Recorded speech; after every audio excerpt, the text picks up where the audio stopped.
2023.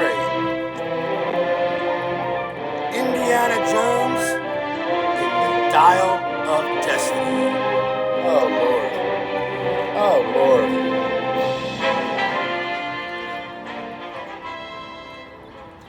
I can't wait to see our hero once more. Okay, ladies and gentlemen, welcome back to the Cowboy Bebop Show. Don't forget to hit that sub button. Now, if you watched my last video, I said I'm going to do a special homage to my 3 favorite cowboys. This isn't one of them. Although, I think Indiana Jones, the idea was based on, our favorite cowboys from the Wild West, especially, when they're chasing down, a steamer, and they hop off their horse and get on the train, so it's action.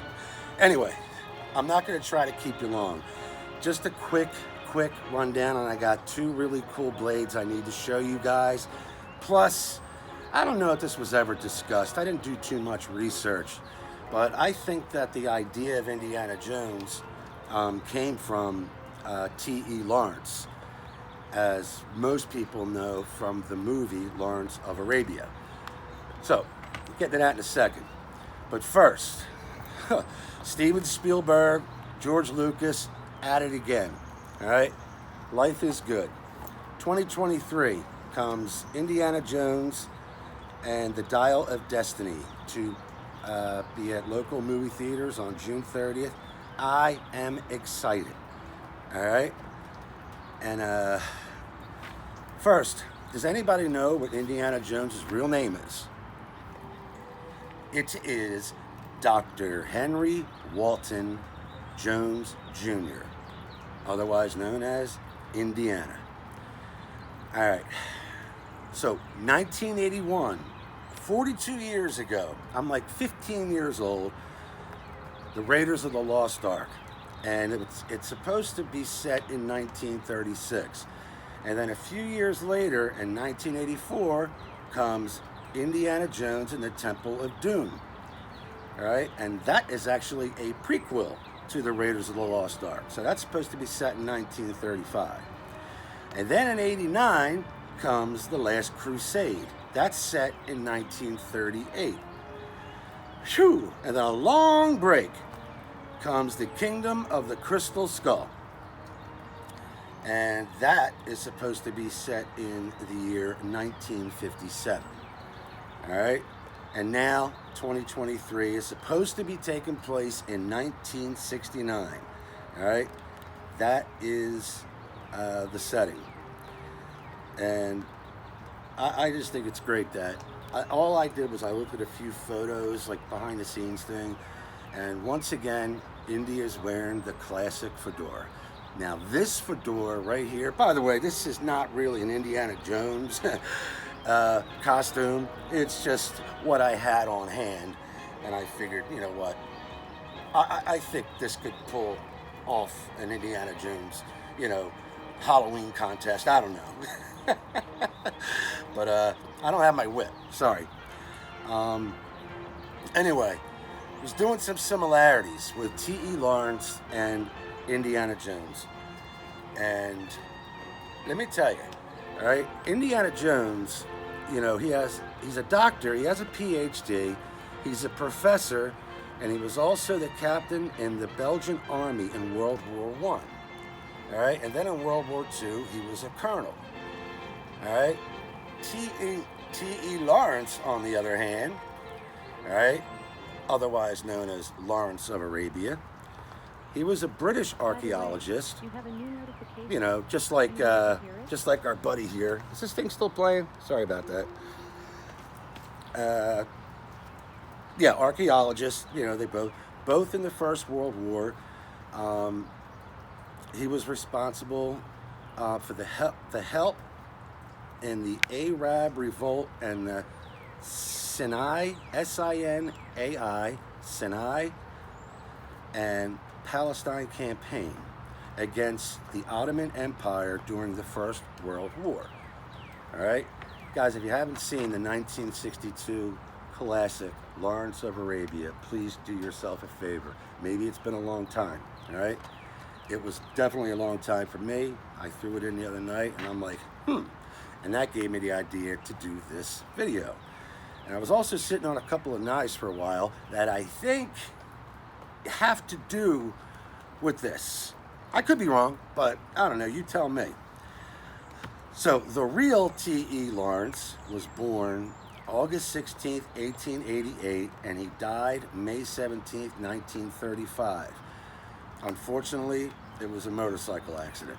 All right, he was a young man, and I don't know. I read somewhere that he mentored a young Indiana Jones. Now, I don't know if that is in a movie or did they mention that in a movie, maybe in one of the comics. I don't know. But I heard in 1908, he mentored Indiana Jones. So, anybody with more research on that, let me know. I'm just really excited about this film. I seriously am. And it gives us really something to look forward to. Let's see. Okay, it's raining, so let me try to go through this real quick. The first knife I want to show you guys, all right, is the Jambiya.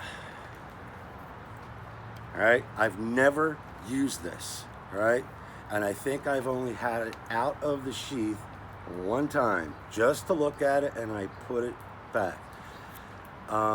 Traditionally, when kids as young as 14, you know, in the Mideast are issued this, they wear it, and they wear it as like everyday wear, and they never unsheath it unless they're doing battle. That's it.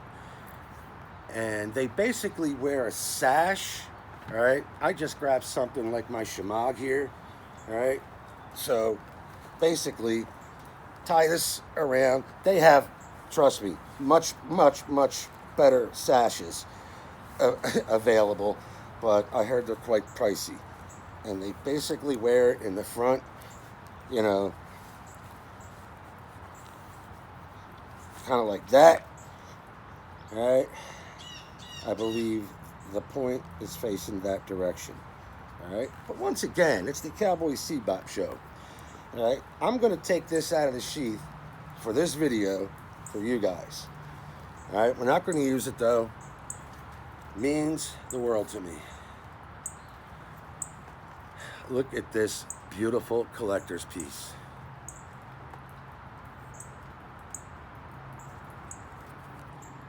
All right, and I apologize. I did take a photo of it too when I had to unsheath it. So, let me tell you a little bit about this guy right here. All right, 14.5 inches overall with an 8 3/4 inch blade length. All right, weighs 10 ounces. You could either get it unsharpened or sharpened. Let's see. I don't understand the thickness here. 4.5 millimeter to 3.6 millimeter. Oh, okay. I guess it, see, it's a dagger, and it's definitely sharp on both sides here, ladies and gentlemen. So, yeah. That's a thin blade. Where they're getting that 4.5 millimeter, I have no idea.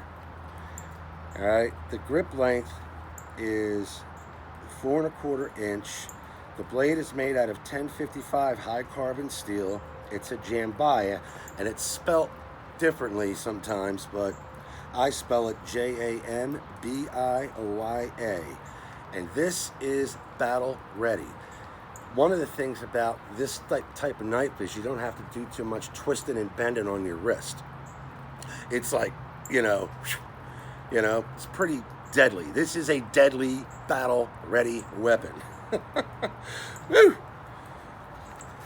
Let me see what else here. Yeah, 1055 high carbon. The culture, the Arabian culture. And I got this at Cult of Athena a while back. All right, it cost me like $120 because I had it sharpened. But if you just want it for display, I should have just got it for like display reasons and not sharpened it because I'm not using it. But hey, you never know. Somebody tries to mug me and I just happen to have the Jambiya. I'm the last person they ever mugged. Anyway, made by Windlass Steelcrafts and the country of origin, India. So check out the Jambiya. All right. I have a lot of blades, and I only purchased because I love learning about the culture, of some of these other countries. And it comes in one of these wooden leather sheaths with a nickel point, and anyway, it's definitely a good story piece. Give it a Google, and you'll learn a lot about it. The other blade I want to show you, I had many years ago, and it was like just before Christmas, I decided to purchase another because I couldn't find my original. The Khyber Bowie. Now, what does this have to do with Indiana Jones and Lawrence of Arabia and T.E. Lawrence?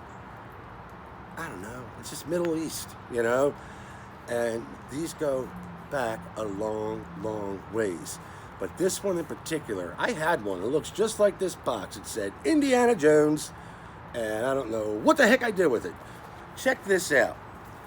This is 18 3/4 inch overall. Comes in a crappy sheath. All right? It's, I don't know, some kind of something. Feels kind of like cardboard leather, like cardboard that was spray painted black. But I gotta tell you something. This is no joke. I have used this, and I haven't touched the blade, so we're gonna see how it holds up today. 11 3/4 inch blade, all right, 18 3/4 inch overall. The Khyber Bowie is not only a collectible, but it is fully functional, full tang piece. This knife is equipped with an Aussie 6, AUS 6 stainless steel blade, black ABS handle, inserts, and stainless pins. Okay. Includes a custom leather sheath with a snap button closure. Model number BK1984. All right, let's see how it fits in the sheath here. Yeah, black leather, might be duty. All right. Don't like the sheath. But guess how much this bad boy is? $19.99 plus shipping and handling over at BUDK. All right. I've been out here, not today, but previously, just doing a little cutting and piercing and stabbing. Since the rain definitely is coming down right now, what do you say we just do? Let's at least do an edge test here. All right. See, now that my paper's a little damp. All right. Hello. That's still pretty darn sharp. All right, let's put this away. Lawrence of Arabia, ladies and gentlemen. All right. Put the pistola away. Now, the Khyber Bowie, 1999. Comes with a lanyard hole, and I believe, did I put this on or did it come with it? I'm not sure. I don't remember. It's been so long. All right, dirty bottles. 1 and a 2 and a 3. Yep. There goes that. Let's go a little bigger, shall we? It's a little slippery out here. Got to be careful. There you have it. Let's check the edge. Dun, dun, dun, dun, dun, dun, dun. You guys excited for the new Indiana Jones movie? I am. All right, so guys, thanks so much for being here. All right, stay tuned in about another week. Another tribute to one of my favorite cowboys. And I don't know. Just trying to rush through this. I might have forgotten a few things. If I did, I'll add it in the, finer notes. Just really grateful that you're all here. And check out the Khyber at BUDK. Look, it's coming out of the sheath again. And the Jambiya. All right, learn something new every day, right? You guys have a wonderful weekend, and I'll see you soon.